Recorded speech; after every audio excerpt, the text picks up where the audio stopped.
Hey everybody, Gubby Wubby here, coming to you from the Grandier Peak Trail in Utah up Mill Creek Canyon. Well, I want to share with you how imposters are made. Over the past 6 years, I have identified more than 70 psychological abuses that create imposters. This is because these abuses are designed to do a few different things. Either provoke the person to commit suicide or die from stress or fall into alcoholism or drug addiction as a form of self-medication, or be provoked to do something stupid that gets them thrown in jail and makes their story be forgotten in that way, or to begin to use what they perceive as their pain to justify hurting others. And when someone does that, and there's a lot of reasons that can happen, but that's when they turn into an imposter, or what I call a Gothopath. And you can read more about that at originsofabuse.com in my PDF that's a work in progress.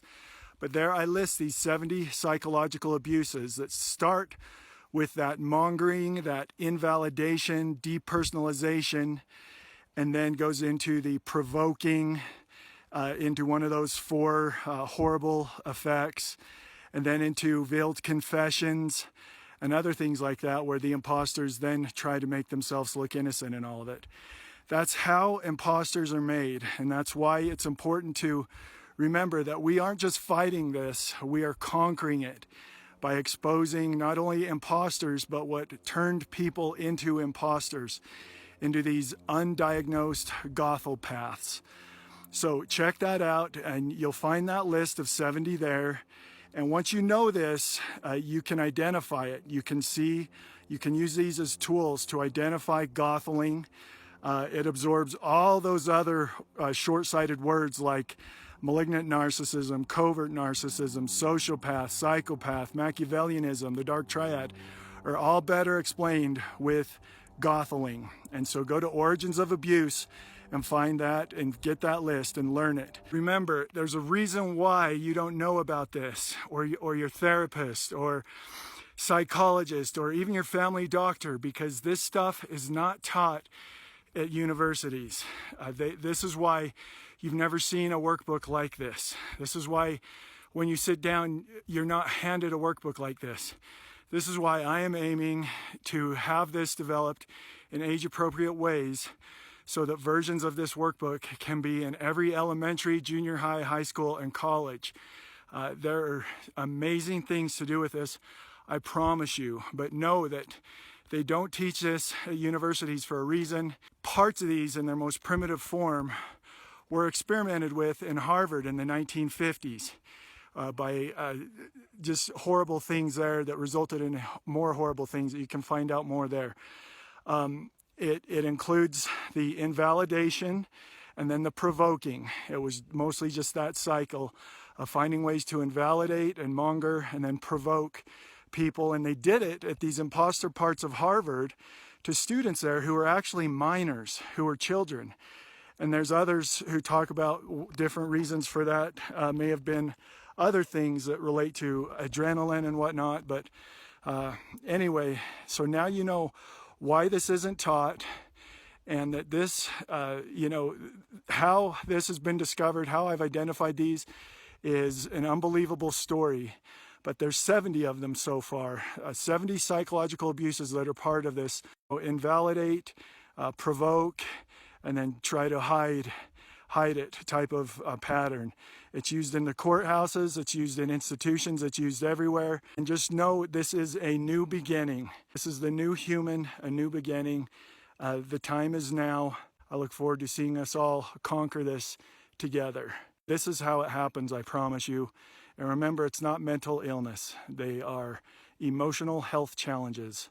These things, these invisible strings that hook into us through these horrible ways. Anxiety, depression, all those other terms with disorder, bipolar, borderline, eating disorders, even schizophrenia. All these disorders that aren't disorders at all, they are emotional health challenges, start with the invisible strings and barbs of these 70 psychological abuses. I promise you, that's where it starts. And it is the brain's maladaptive reaction to that invisible trauma as it is trying to make sense of it and cope. And there is a lot to talk about here. One good resource is Dr. Nadine Burke Harris's TED Talk on Adverse Childhood Experiences, or ACEs. Something else that is critical to be aware of as we are creating this new humanity, this new human, with all this knowledge, is something that affects what, from the food we eat, how nutrients get into the bloodstream, but what can actually hijack those nutrients and get into the bloodstream. And just like those nutrients go into the blood and everywhere else, including the brain, those bad things that can hijack those nutrients also, instead of leaving the body, get into the bloodstream and ultimately into the brain.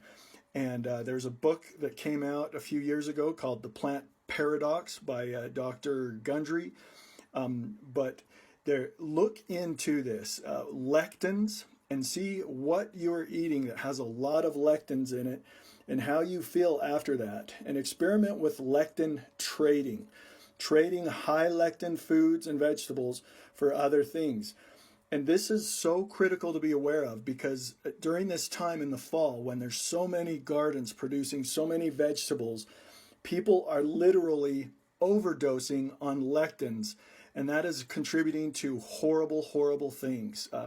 Dark brain fog, other rough stuff, combined with these 70 psychological abuses, is responsible for a lot of horrors that happen that you hear about in the news and wherever.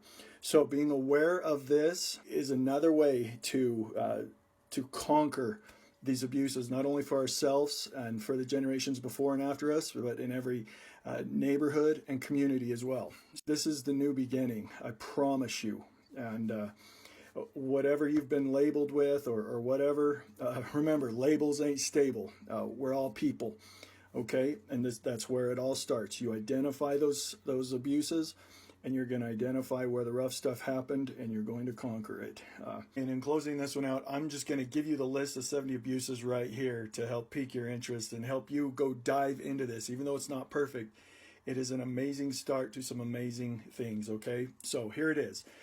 Mongerings, veiled confessions, invalidating, projecting, virtue signaling, character mongering, puppet mongering targeting adults, puppet mongering targeting a child or children, whiplashing, token hijacking, imaginary testing, financial control, profiteering, mongering for apathetic pretending, scoreboarding, appropriating, helicoptering, stalking, stalking by proxy, thunder stealing, splicing, lying, catfishing, tag team catfishing, dark avataring, gaslighting, reverse gaslighting, narrative mongering, fear mongering, guilt mongering by proxy, shame mongering, victim shaming, gag mongering, tribe jacking, gatekeeping, cocooning, wedging, sabotaging, bribing, blackmailing, betraying, baiting and switching,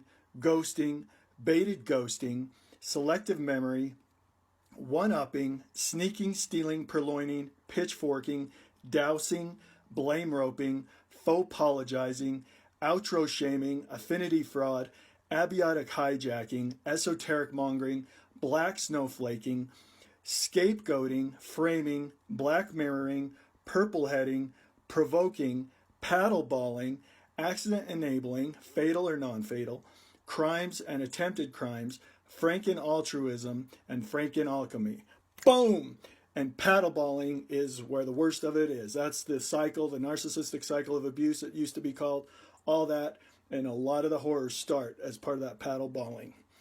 Peace out. We're conquering this. I promise you, it's game over. The new humanity is here. Have a good one.